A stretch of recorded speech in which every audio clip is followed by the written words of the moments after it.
may not be the young ones very long. We got a letter from the council. It is the first episode of The Young Ones, Demolition. I am your host, John Clark. With me is my co-host, Howie Weingarten. How are you, Howie? I'm good, John. How you doing, buddy? Yeah, I'm good. It's our world too. Yeah, all right. So, It's awesome. Let's do this. this is the first episode Mhm. of The Young Ones. So it's just you and me. The two hosts Yep. are going Yep. to go through Demolition. We're going to go through demolition. We're going to crash the fucking podcast. It kind of feels like it right off the bat, which is Yeah. what happens in this episode. One of the things, first of all, spoilers for a 40-year-old episode that you can find for free on YouTube. So definitely go and watch that first. But one of the things that struck me right away about this episode, first of all, it's one of my favorites. I'd say it's in my top 3. How do Really? you like this one? Wow. Yeah. I like it. I think it's a Yeah. solid start to the series. It's probably top 5 for me. It's a Okay. little bit. There's a couple of other ones that I remember that I really liked. There's some really great jokes in this that we'll get into, and it's a solid start, and they really just they bring out the characters right away. They really just jump right into it. Yeah, and jumping right into it, the one thing that always strikes me about this episode is that the house is completely different. The sets are completely different. So Right. you immediately think, okay, it's the pilot. And when they decided to do the series, they were like, okay, this is what didn't work about the set. We'll change it. But no, they were Right, when exactly. they started the show, they were given 6 episodes right away, and this was just the first episode. So they decided the first episode will have a set we'll never use again. Okay. But this set is That's very it's much more of a stage than we'll get to. Sure, And it's definitely. I I felt like I was watching a play at some points. Yeah, and I noticed that with the performances and obviously all of these guys have come out of stand up, so they were used to connecting directly to an audience. But so the wiki, the way the wiki describes this, because it's hard to describe. But, Yeah, it is. on the Young Ones wiki, it says 4 dissimilar male students studying at the fictional scumbag college go about their day-to-day life in a shared house at the beginning of the series. None of that actually happens in the episode. None of it is established. It's not anything. We open Speaking in general terms only. Yeah, we open with generalities. We open with the theme song, which is a cover of Cliff Richard's Young Ones. And Rick Mayall in this is obsessed with Cliff Richard, and which was a reference I never got watching it in the 90s. And thanks to Spotify, yesterday I said, "Hey Spotify, play me Cliff Richard," and I immediately regretted that decision. Well, the Young Ones theme song was a bright spot. Yeah, but I heard the original Cliff Richard Young Ones, and man, it was just taken off an Elvis movie. Cliff Richard was like a British Wayne Newton. And I don't know anybody who ranks Wayne Newton that high. Not even Wayne Newton. No, Wayne Newton's like, I'm all right. Wayne was like, I'm okay. I'm all right. I'm all right. Shane, what is it really? Shane. Thank you. Whatever. I'll be in Vegas. So we open with the theme song, which shows clips of episodes, none of which you see in this episode.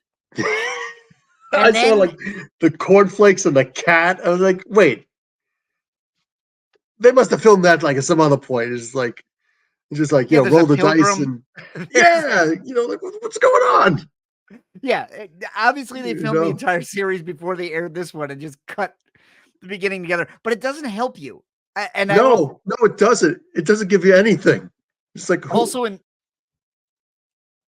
this season, this is the only time you ever see any of them in class as 4 college students are still pictures when the name of the actor is shown. That is it. I can't believe Vivian's a doctor. Really? Yeah, he's in pre-med. Pre-med. Oh, Jesus Christ. Did that guy work on you? Yeah, exactly. So God. So not only that, but then they also screw with the theme song coming out of the theme song, where they just have it skip for no reason at all. And we and may not be the young ones. And we may not be the young ones. And we may not. Yeah. So then we go to we open with Rick and Neil, Nigel Planner. And Uh-huh. it's interesting. We get Rick right away, but Yes. then Rick leaves. And then we Angrily. have angrily immediately because he's asked about Cliff Richard. Takes the radio with him. Yeah. Just and gives a snotty face, which I remember my sister. No one can do Rick Mayall faces. No one. Only Rick Mayall can do those faces. Well, it helps that he was born with Rick Mayall's face. Well, yeah. No, no. What I'm trying to say is just like the physical comedy. Mm-hmm. Like no one could do that. I mean, Atkinson, maybe Rowan Atkinson, but those faces that he makes. Just like, I mean, genetically, it helps that his eyes are freaking bulging out, and stuff like that. That's always a positive, Mm-hmm. Ask that guy from Young Frankenstein, who I can't think of his name right now, Marty Feldman. Yeah, I mean, guys like that have a face for comedy. Yeah, you got a face for comedy. It's like John Cleese. John Cleese was a walking, talking Frankenstein. Yeah, and exactly. made it work for him. Yeah. So, anyways, the thing is that it's so funny with that first scene. It's just like I always thought in the series, and I must have just not remembered correctly. I always thought that Mayall hated Cliff Richard. I don't know, for some reason I got, and I'm like, no. It's the opposite. Yeah, and it's the one thing he's obsessed with. Oh my God! And poetry. And and the poem, the people's poet. Yeah. So, the poem he reads, which comes out of his stand-up act. Rick Mayall said he was at Edinburgh at the comedy festival, which is like basically a big arts festival, and he wandered into a tent where they were doing spoken word poetry, and he hated it so much that was his parody of everything he heard, and that was part of his stand-up act. I get it. It's one of the first things he says, but I love every one of his poems, and you'll hear a few more of them. All he really does is repeat a word a lot. Cliff. How does it feel to go off a cliff? Cliff. Oh, are you Cliff? As if. Are you Cliff? Cliff. He gets an applause break. Really, he's great. I mean, the guy's a fucking genius. Yeah. But in the meantime, when he leaves and he comes in, there's this whole showcase, which I've never seen before since. As you said, it's the most stagey part of it because it's just Nigel Planner cooking lentils. And he's doing like a pantomime. He's doing like physical comedy with the hot pot. But he's narrating it. Oh, it's heavy. Yeah, I'm not going to make it to the table. Oh, no. But he's talking directly to the audience. Yeah, like when it lands on the floor. I think I'm going to drop it now. I'm going to drop it. He's like, bad comma. Again. It's like it just makes me think these guys are not used to being on camera yet, but they are used to being on stage. Oh yeah, for sure. It's just great. Even we'll get into this in a few moments. Just even the way Mike just bursts in. Well, that's the next part. Is Mike comes in. Just each one of them. He just announces himself to the audience. I'm Mike, the cool person. Yeah, which is actually his last name. And the cap he's wearing, those pants, that shirt, like golfing. Yep, like a college kid golfing. He wears a lot of sunglasses early on. A lot of kids who are college don't golf, but this guy does. Not a kid. He's not. He's like the old guy. Yeah, and that's the thing. We were discussing this before. There's a lot of people that are not crazy about Chris Ryan and the cast, but I think he's absolutely missing. Like he's the Danny DeVito of Always Sunny in the young ones. He's the guy who just holds it like all together. Everyone's going off on their own, just tirade with Rick and Vivian, their tirades with Rick and Vivian, it's always a tirade, right. Oh God, with Neil, it's always like, oh no, Yeah, but it's interesting when Mike comes in, he's pushing way more of his character than he will, because as you said, he ends up being the straight man and the voice of reason. But here he comes in with like a Yeah. gangster womanizer vibe that he just keeps announcing it. And I think he gets a little more comfortable and leans back as the Yeah. episode's going. Yeah.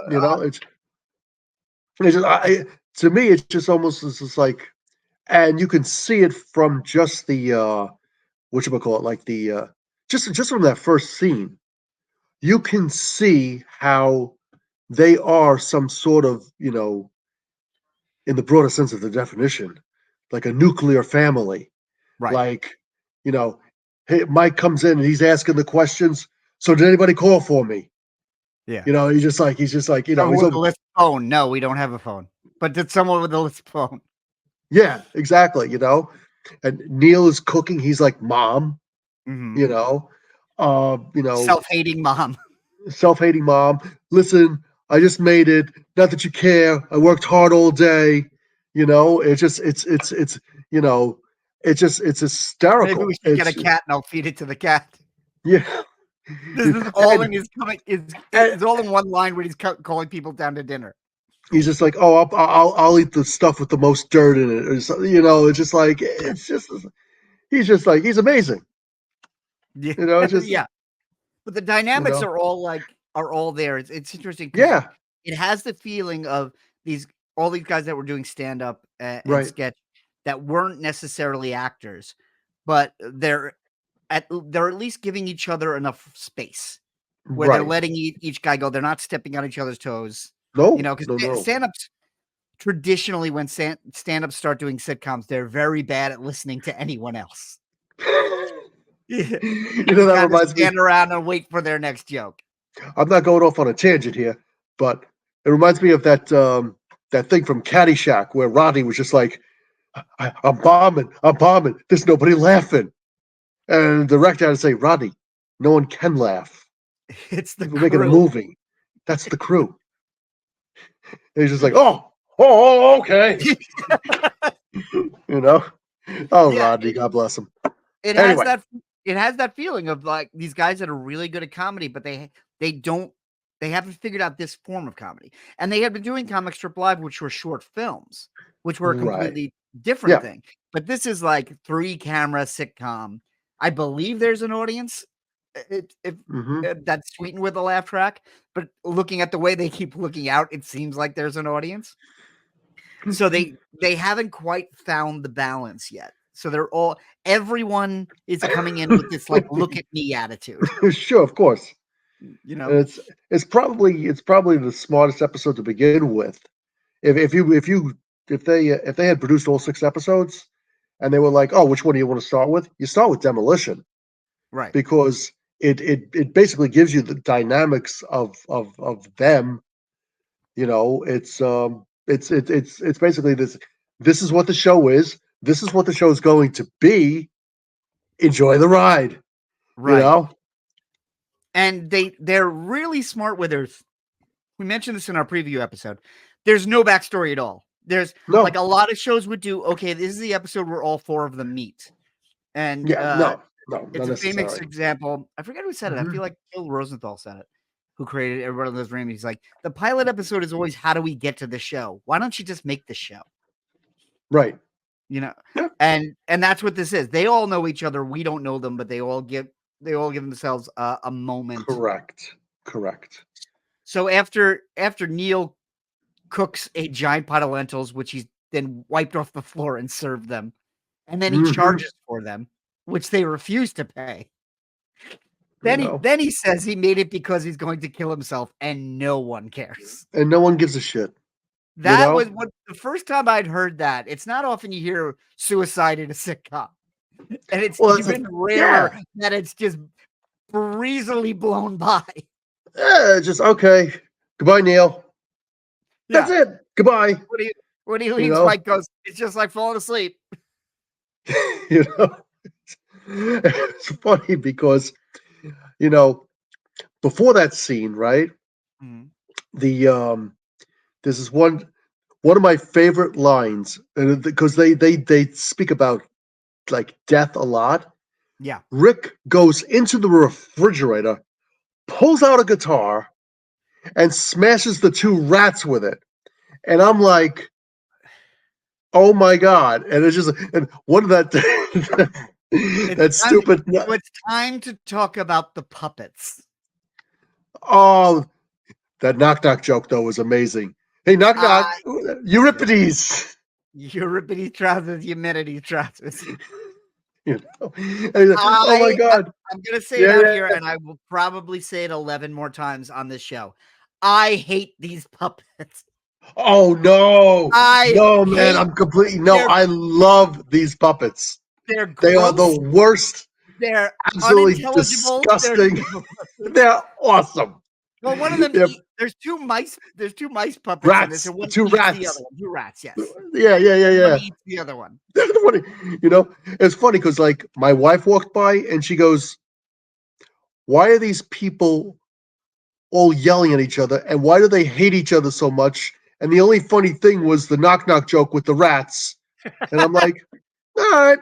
I'm like, I did like the knock knock joke with the rats, but the hating each other and yelling at each other, I find amusing. Call me crazy.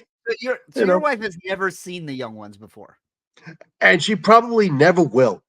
Because she will not. I could maybe have her watch an episode of Bambi, and maybe I can get her through that. But the episode, not the movie. Yeah. Which we'll be getting to. I think it's going to be episode 7. Yeah, that is the best episode, and really looking forward to when we talk about that. That's going to be a great one. For sure. But the thing is that, like, oh, by the way, we talked about, like, no one cares, you know, Neil's committing suicide. No one cares. Vivian just busts through the wall. It is one of the greatest. It's one of the greatest entrances. It gets this huge applause break because there's no build up to it at all. But you're right. Vivian explodes through the wall and lands on the table holding a leg. I wouldn't be surprised if they stole that on Seinfeld because it was just like the Kramer entrance. They just slide right in. It's like Kramer times 10. Oh, it's Kramer on crack. It's great. And it's amazing. The only reaction to is wash your hands, which he then proceeds to demolish the sink and rub his hands in front of the broken pipe, then hit the wall so the pipe stops. Vivian, Mike says to him, "Look, sometimes you use the door, sometimes you go through them. You know, so this is like this is an accepted fact of life in this house that there are." That's the thing. As violence, everyone's screaming, and everyone's screaming. High as the energy is, they're all used to this behavior. Nothing is shocking. Nothing shocks. No one's like, "Oh my God, I can't believe you did." No. It's just that's life. It's fine. So Vivian comes in with the only amount of plot in this episode, which he says 4 times, and no one will react to for another. No one cares. We've got a letter from a council. That's all he keeps saying. First he says, "I've got a leg," and Mike says, "That's not unusual." Oh my God. He says, "I'm supposed to write an essay about it." He's in pre-med.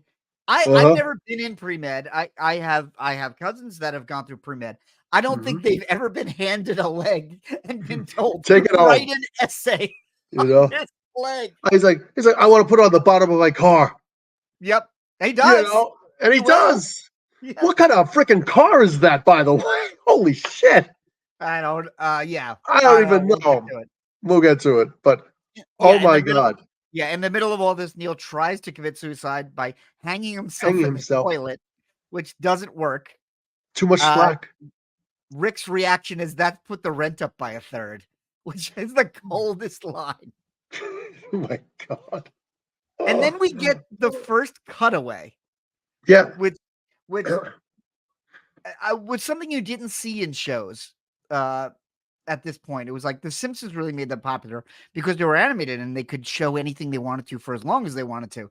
Right. But this they would have to like get another set and actors to do one joke because Neil says that would be really embarrassing if somebody saw me. And they cut to 2 women on a bus, one of which will appear several more times in this series. Yeah. And What they he just needs make is a fun of good it. And hard. it's yeah. And that's it. That's Like, it. like that's Why? the kind of It's thing that great. usually gets cut. Where it's like, On wait, this show, this is 10 more seconds, and you know how much this is gonna cost to do. do it. But nope. Do No, it. they leave it in. It's great. It's Yeah. just great. So Oh, and by yeah. the way, just before one of the classic lines that comes from this episode Mhm. is well, I think Special Patrol Group is a stupid name for a hamster. Well, I'll change them then. Hello, Cliff Richard. Don't you dare! It's just yeah. One of I maybe this might be the first instance of you bastard, You which know? becomes a catchphrase for And the don't whole they show. drop doesn't he drop the hamster SPG in the lentil and he blows Yes, up like a balloon? Drops it through because he's been starving him. he He's like, drops it through because he doesn't want to spoil him. He he drops it. drops it through He's the a balloon. floor. Well, and this makes no sense because he's What is he like inflated. farted? Yeah, he's inflated. They drop him. He goes through the floor, so he's solid. But then he lands in the basement and farts and flies away. So it's gas. Yeah. It makes It's fucking no gas. sense. No, it doesn't. They're like looking down through the hole of the floor, but still, no one cares No one can know. because the No. council sent a letter, but no one Yeah. cares. And no one, people have yet to respond to what is the letter from the council. And we're like 10 minutes in. And they still Now, don't address it. no, because now they're mostly yelling at each other. Yeah. Rick keeps saying, why doesn't anyone listen to me? Anybody's not saying anything. And Vivian says, because you're very boring. And boring, it becomes like the ultimate insult in this show. There's an Here's a episode saucer. called Boring. You Yeah. know, here's a saucer. Wait, not similar at all. Boring? Not similar at all. And Rick is constantly, it's one of my favorite lines. Rick is constantly like trying to self-aggrandize himself and is not being listened to. He's like, you probably think that's weird. Well, that's the kind of guy I am. Weird. That's why I go over people's heads. Kind of like an airplane. Like an airplane. And then he twists it on him. He's like, you think I'm an airplane, don't you? Well, I'm not. So he calls himself an airplane, then accuses someone else of thinking he's an airplane. He's an airplane. So he can yell at him. School. And then Mike says, I don't think you're an airplane. And Rick yells sycophant. Yes. There's no way to win. There is no way to be on his side. Nope. He is. And at this point, because we built everything up so well, Alexei Sale walks in. Oh yeah. Now I admit, Alexei Sale for me is always a hit or miss thing in the episodes. I always think Alexei Sale is the weak point, to be honest, because he's got a totally different energy than everything else that's going on. And sometimes he brings it to a stop because he forces the show to be his show for 5 minutes. Yeah, there have been moments that I'm like, okay, that was solid, that was good. Mm-hmm. I'd say I'm probably like 50-50 on that. Yeah. This is probably more of a miss than a hit. There's a one glimmer of like where he stops doing that accent, but then he comes back to doing the accent. Then he's talking about the Moscow Dynamo and stuff like that, and I'm like kind of like, yeah, it's a little all over the place. Well, where Alexei Sale comes from was this alt scene in the late 70s, early 80s, where they all come from. We talked about this last week, how it was a scene which would create things like Mr. Show in the 90s, like all of these alt comedians who knew each other. That was Britain in the late 70s, early 80s, and that's where these guys came from. Alexei Sale was the king of that. Like, he ran the shows. He was the headliner. He was the strongest guy. Mm-hmm. So when they had a show, they were like, we have to get Alexei on because he's the big, heavy hitter. He's the top dog. So when Alexei comes on, everybody just gets out of his way, and he'll do a character piece, but then he will just drop it and do stand-up to the audience, which is what he does here. Yeah. I mean, you see this one scene where, like, Vivian is like this on the couch. Yeah. He's just watching him. Yeah. As if it's like, okay, everything is stopped right now, and I've given my full attention to this guy, as if he's saying to the audience, you should do this as well. It's You a know, different show now. Yeah. it's a different show. Right. It's a different show. For the There's time that no, Alexi's on screen, it is Alexi's show. And then when he walks out, it goes right back to what it was. So for it sure. always frustrated me that he didn't integrate well enough. There are other episodes coming up where he is a little bit more of a character and he does stuff, but Yeah, still yeah, he's disruptive on purpose. And I think that's kind of the yeah, punk yeah. aesthetic I is think to I be think disruptive to be even against disruptive. the team. Yeah, And he throw like in character, he's throwing out all these like he's like the Russian landlord. He's pretending he's very patriotic towards the British, and he's hmm throwing stuff out. And then he mentions Morecambe and Wise, and it seems like a real dig. It seems like oh, that's the old establishment of comedy, and screw them right. because we're the new ones coming. Yeah, yeah.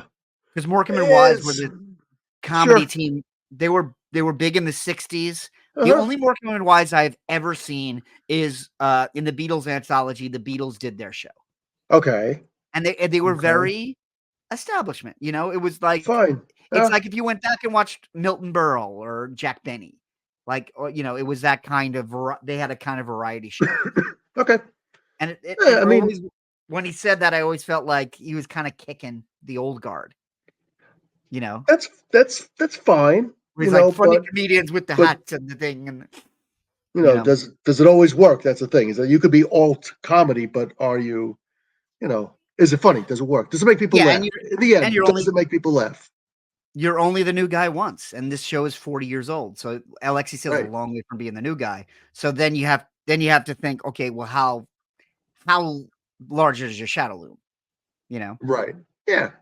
And I'm sure So I'm there's been always, more of a respect for him because they probably all watched him and been like, yeah. wow, this I guy's, think they all really admired him oh, starting off, and they absolutely. were doing Yeah. they were doing different kinds of things because You Neil was know, a character that Nigel Planner would do on stage, and Rick and Adrian Edmondson were always a hmm team, and they were usually a slapstick team. And it took me a long they time to slap the realize. hell out of each other. Yeah, but that's where all of their bits end up. All their Yeah. bits end up Yeah. in the physical violence and Right. comedy.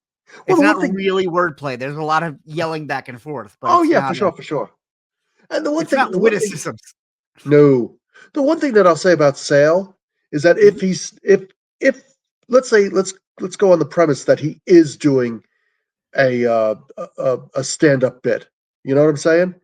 The thing is that with stand up bits, I mean, a lot of times, even with your best comedians, you could put on like a Netflix show of Yeah. like you could find like, oh, here's trying to think of a comedian that might I just let's saw say Rory John. Scovel last night. You can use him. Okay, yeah, all right. I'll use John Mulaney. You Okay. know, there's some shows on John Mulaney has done. Most of them absolutely hysterical. Mhm. But there's always going to be a show where it's kind of like, well, yeah, he was funny, he was good, but yeah, I kind of liked his last thing better. Yeah, Every comedian. So if you go on the premise that what Sale was doing a stand up comedy bit, they're all going to be different levels. They're all going to be either some are going to be stronger than others. Maybe he just came up with a better idea for one week that fit right. in with the theme, whatever. But the thing is that he's part of the show. He's part Right. of the lunacy. Yeah, You and he's know? his own part of the show, the way the puppets are their own part of the show, the way the Yeah, musical guest is the part of the show, which is yeah. what we're up to now. Is they finally listened to Vivian that they've got a letter from the council and that they're going to demolish the house. They all hold for a pregnant pause where Chris Ryan Oh cannot my God, keep yes. the smile off of his face, and then he just That says, was true. and then he says, "I'm depressed. It's 9 below 0," and the band 9 below 0 starts playing in the Just living room. but if you watch, you see somebody walk out like right behind them. You see Uh, some guys like the band is like getting on stage like the during band that is getting time. on the Yeah, set. yeah. Exactly. And it's just like, what the hell? Now this No is one a band does. I've never heard of before. Never I heard have of. never heard of since. What do you think of this song? Uh, you know, they well, they did better than I can do. Okay. I love this song. You did? This is the perfect 1982 British band. Yeah. It's They got like the new wave. It's like new wave coming out of punk, so it's kind of punk, kind uh-huh. of new wave. They have Uh-huh. one guy that just plays harmonica. The lead singer has the worst teeth next to Shane McGowan. Uh-huh. They're all wearing the suits with the skinny ties, The and skinny the accent ties. is so thick that Yeah. that I finally learned the lyrics by turning the subtitles on this past week. Because it's just oh, got off for the day. Mm-hmm. I can't get enough. I don't want to hear another song from them.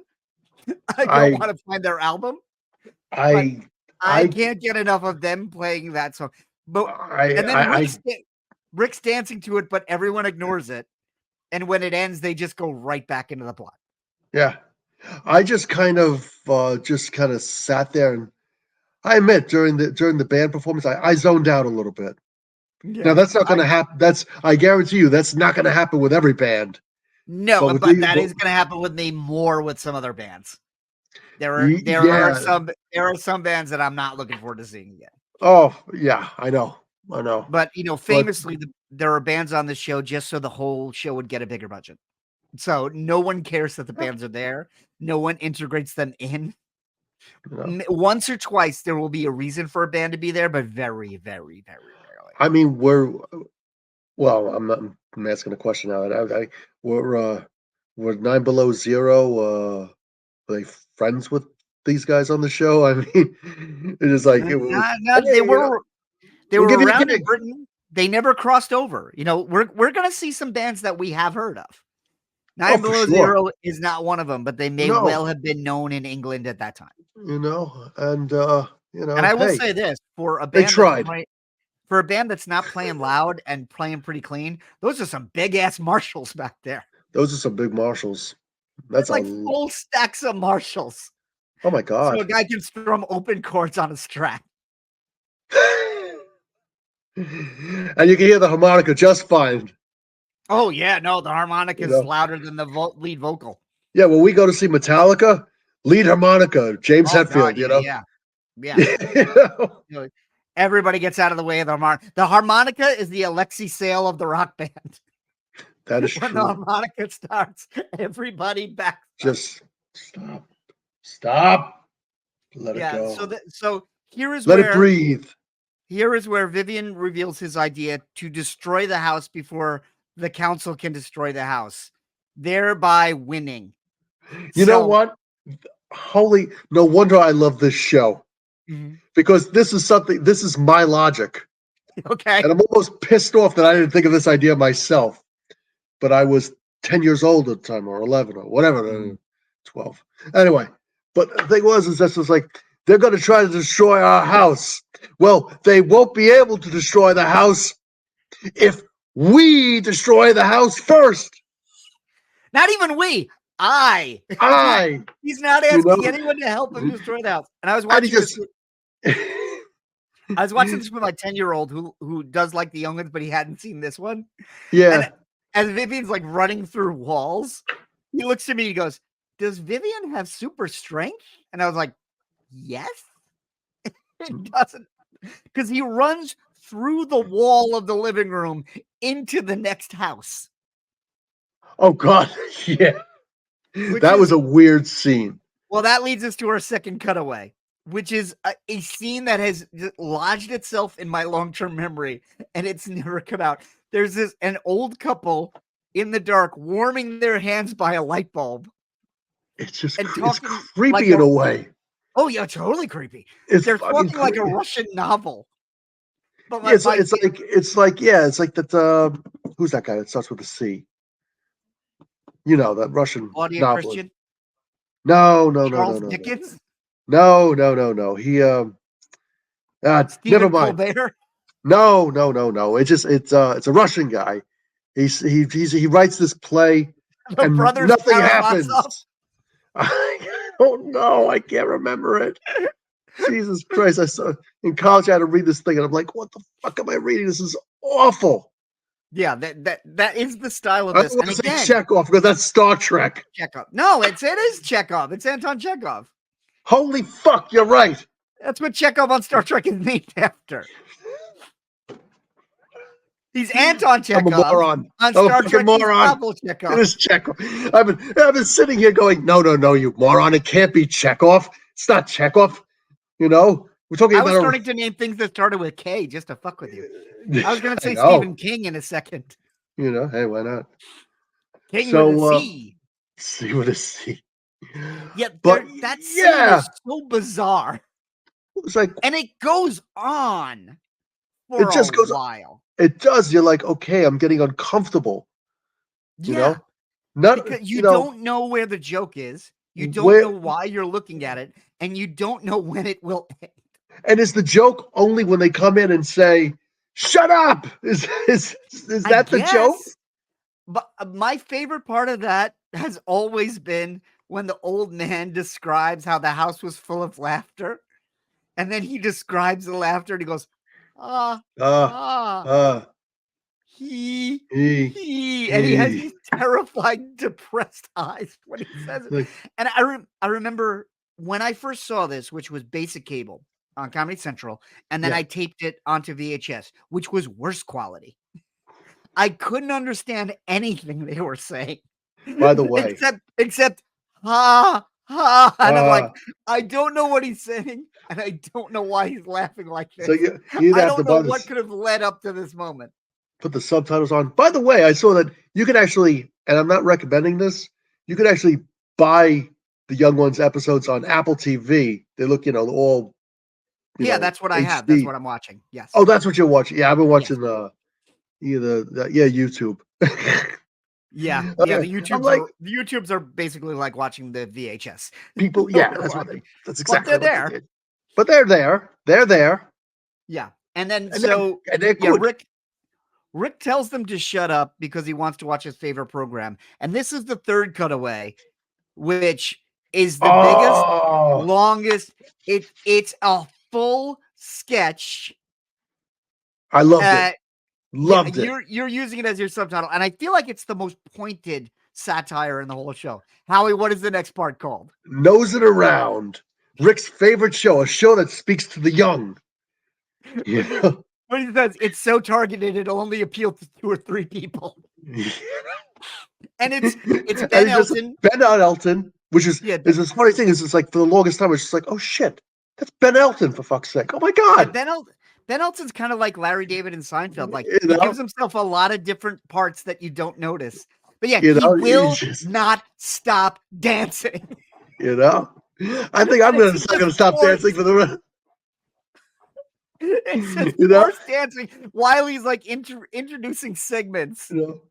But then when they start like, and now let's go to this interview, it's like, well, I can go to war, I can have intercourse with the person of my choice, but I can't get a beer. Oh my god, the first time that we watched that together, Yeah. probably we're going back now 30 years. Mm-hmm.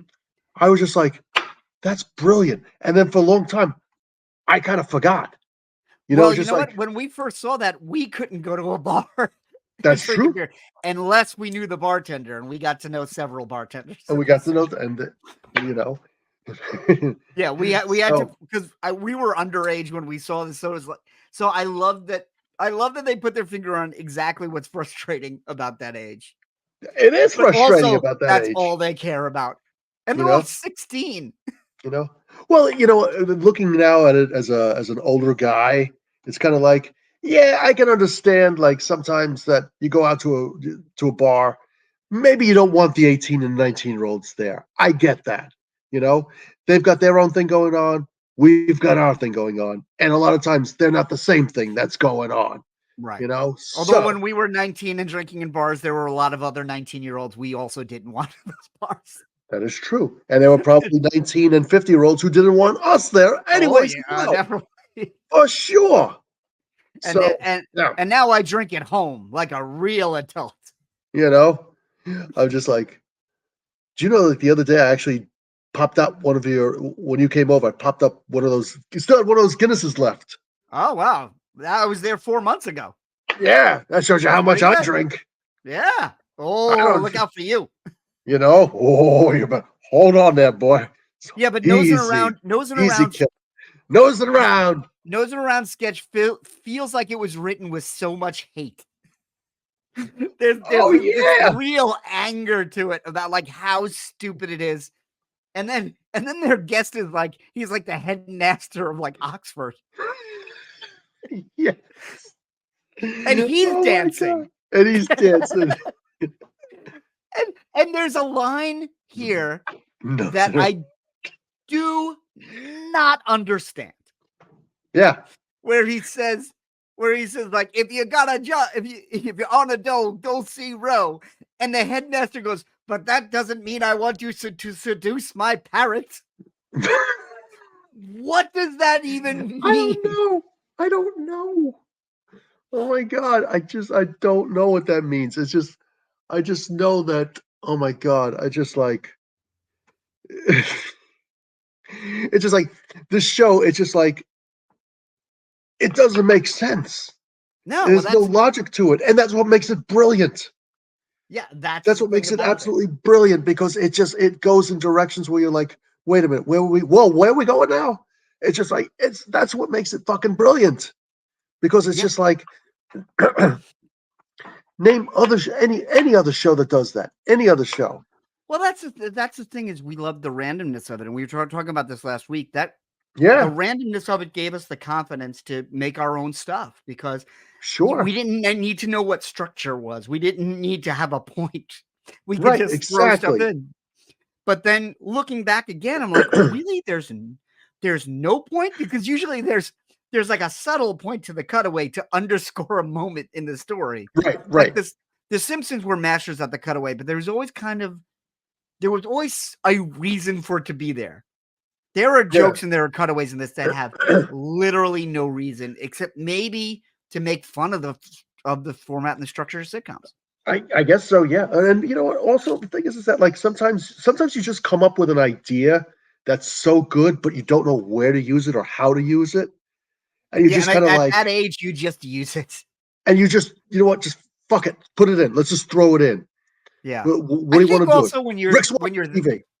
Rick's when you're watching that TV. young, when you're that young, you just get so excited about your new ideas that you don't really judge them. You just keep Correct. throwing them out, which is Yeah. why you see it seems like you have so much volume and you have so much energy and so much enthusiasm. And as you get older, you go, well, that idea is good, but it doesn't work. That idea Right. doesn't help. Yeah. So that's Yeah. gotta go. That's gotta go. All of these guys are in their 20s at this point. Right. So Yeah. they're You know. just they're just reacting. They're You know. reacting to the next thing. Everything's a reflex. Yeah. I mean, in the 20s, when you're in your 20s, your college age, you're so idealistic. You've got a different view of the world. What's the old expression that you used to say that like you get to an age where you're just kind of like you want to change the world, and then you just get to a point where you're just kind of like, I just want to keep everything that I have stable. Oh Remember yeah, you? they say from 20 to 40 you're trying to make the world the way you want it, and then from 40 on you're trying to protect what you made, which is why Correct. Yeah. politically a lot of people get conservative once they get to middle age because they're like, well, I don't want anything that I built to be rendered valueless, whether or Right. not it's Yeah. still valid. Yeah. So Yeah. I get that. Sure. but that's, you're trying to build your legacy. When you're 20 and you don't have anything, you just want to be No. something. Vivian had a legacy. He had a leg Yeah. Like, and we could see it. yes. Like a legacy. So there's a really subtle joke coming Yeah. because then we go to the next morning. First of Hmm. all, I love Oh, all with four. the meanwhile, the next day with that, the music. Meanwhile, the next day, my 10-year-old pointed that out. He was like, "That doesn't make any sense." So I was like, "Yeah, you know what? I think I've never noticed that caption before. It's a With great joke."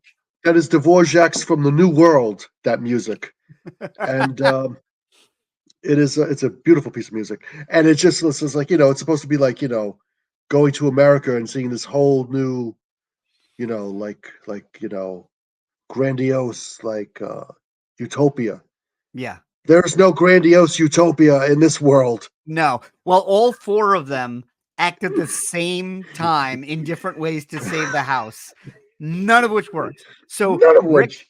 Rick ties himself to a cross and starts quoting Cliff Richard lyrics. And he writes a poem about the house, which is saying house a lot. Yes. Vivian gets in his car and tries to run over the house. He drives into the garage, right? Yeah. Mike He basically missed the house. Mike tries to seduce the woman from the council in a way that she's just not even listening to him.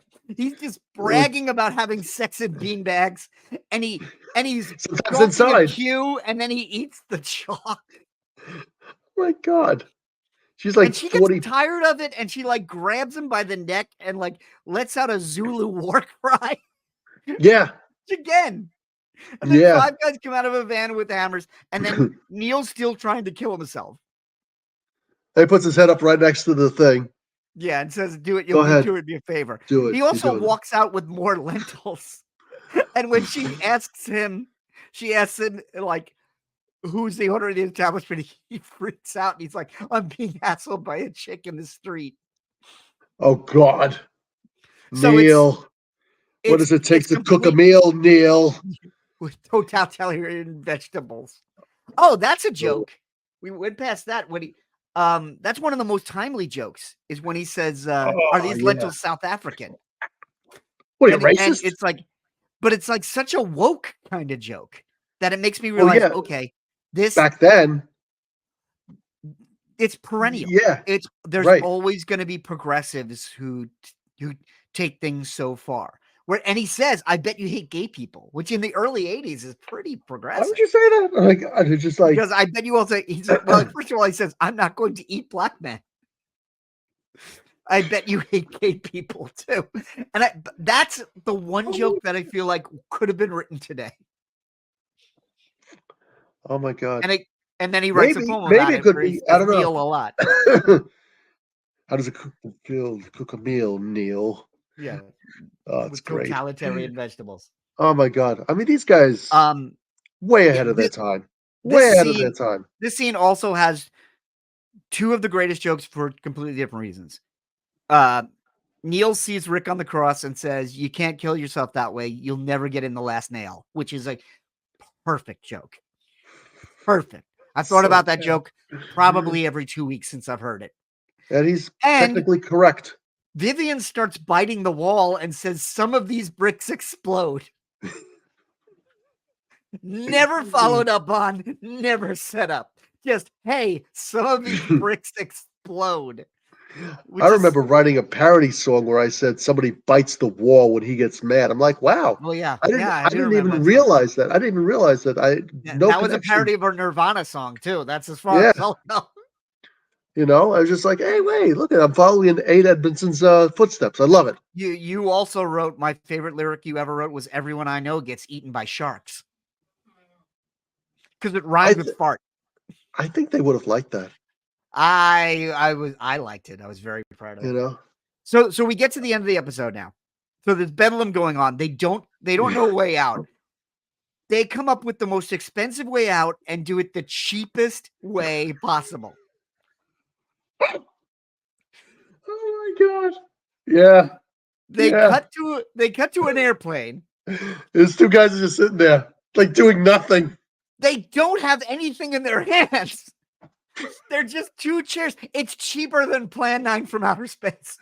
It's bad. It's they have their hands in their lap, and I don't know if they thought they were going to crop it out. I don't know. I don't know if they have the technology then. I don't know. Well, they're both afraid. I think it's part of the joke. I think it's hysterical because they're just sitting there.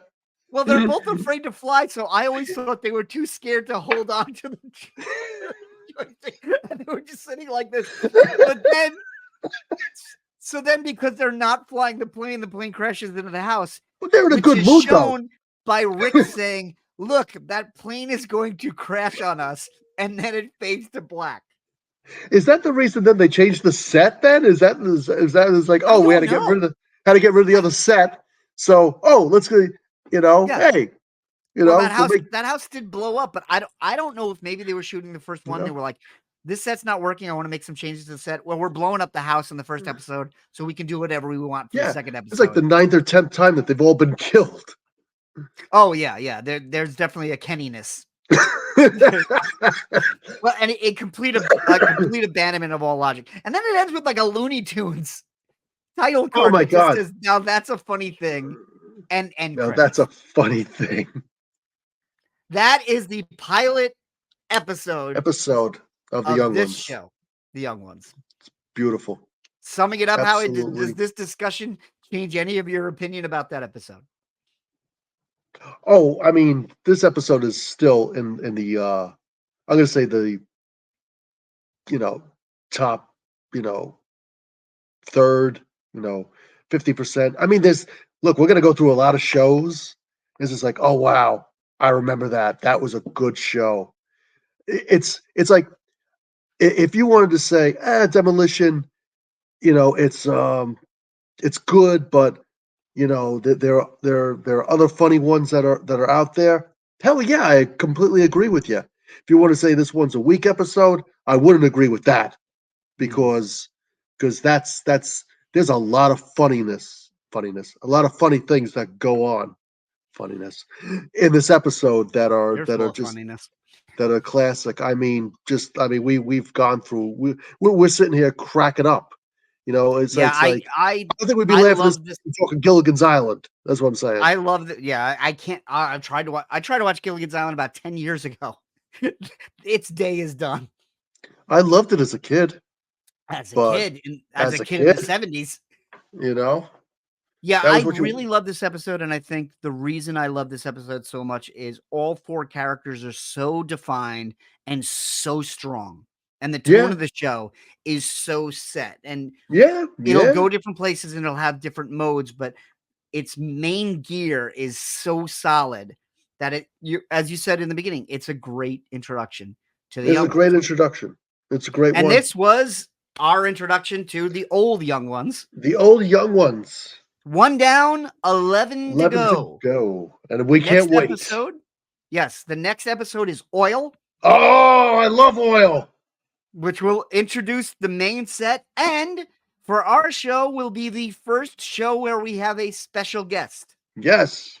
We gotta tell Our who it is. a good friend, Michelle Soleo, who's a good friend of Caffeinated Comics and once had her own reality show on Oprah's network. Loves the young ones so much that she sent me a picture of all her hair and her face and said, I have to be on the show because I am Neil.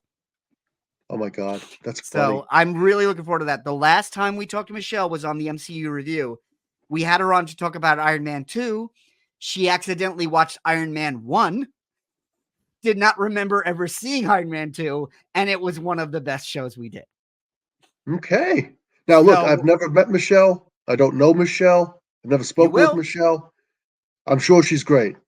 Yeah, well, I'm going on your word. you're going to be meeting a lot of great people on the Oh show because yeah. I reached out to many people that I really adore that you haven't had a chance to talk to, and I think I'm looking forward to it. we're gonna have 11 more fantastic Yeah. conversations. I mean, But I always say, may God give her and them the patience to deal with me. But it's good with the me. with the me. All right. Well, speaking for the me, For the me. I'm John It's Clark. gonna be great. Yeah, you are. This is Howie Weingarten. Yeah, I am. That's the And me. we will be back with the second episode Well, of The Young Ones. yes. Talk to you then.